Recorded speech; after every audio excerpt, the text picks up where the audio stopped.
Berserk of the Gluttony is the name of my new metal band, and an animated series based on a light novel by Ichika and published by Shizuya Ninoro and then by Kakaguma. The series revolves around the main character, Fate Graphite, which coincidentally is my new stage metal name. Fate works as a miserable guardkeeper for the Berserk family. The Berserk family picks on him constantly because they are holy knights. Fate really lucked out in the skill department because the only skill he has is Gluttony, which seems to only leave the user starving forever.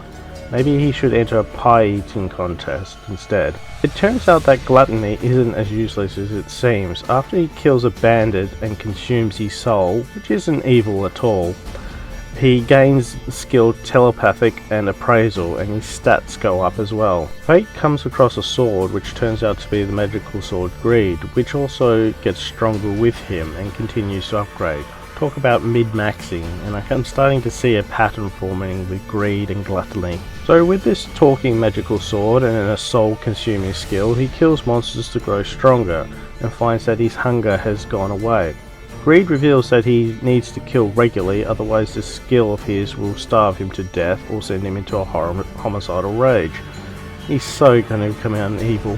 And to make him look even more evil, his eyes go red when his hunger returns and he needs to kill again.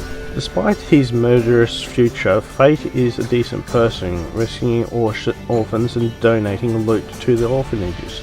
Maybe because of this kindness, a nice holy knight by the name of Roxy Hart asked him to work for her family. Roxy became the commander of the Holy Knights at a young age after her father dies.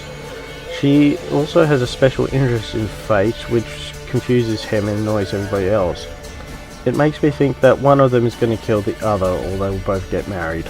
I like the relationship between Fate and Greed. It seems like how a lot of characters would treat their weapons if they could talk to it.